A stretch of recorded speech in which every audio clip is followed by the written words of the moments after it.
It's a funny thing because a lot of people ask me that, what do I do to keep myself healthy and well? And I often respond that, I try and reduce my stress level, and I try and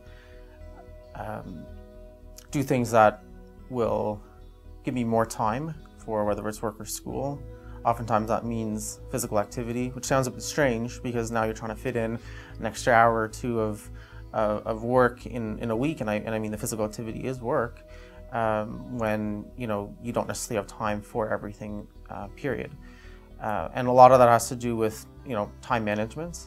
I try and stay away from the use of the term exercise because physical activity or exercise is, there's so many more options than just going to the gym. And a lot of people are scared of the term exercise.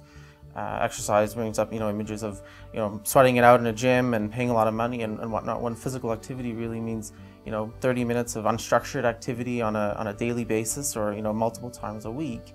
And it can mean just taking the stairs instead of waiting for the elevator. It can mean walking from the farthest reaches of a car park into the office. That's physical activity.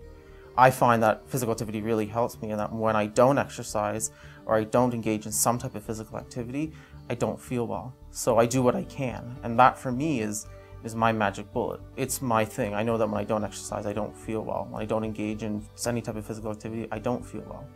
So I do what I can to include it in my schedule, which ultimately does help to reduce my stress, reduce my anxiety, and gives me more time for the things that do matter. I believe physical activity, there are many health benefits to it. There's great release of endorphins from physical activity.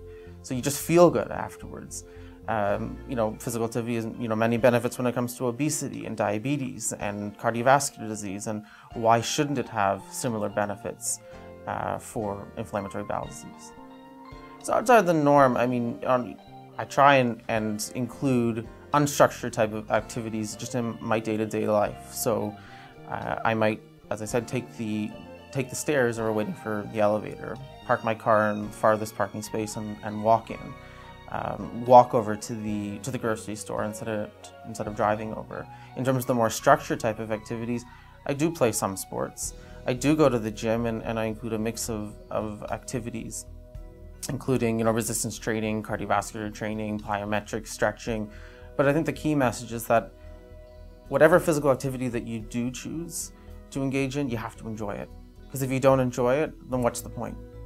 You're gonna go, let's say it is to the gym, you're gonna go to the gym, you're gonna spend the hour, you're gonna hate being there, and what type of benefit is that? That, again, just adds to your stress, because now I have to include an additional hour of something into my schedule that I don't enjoy.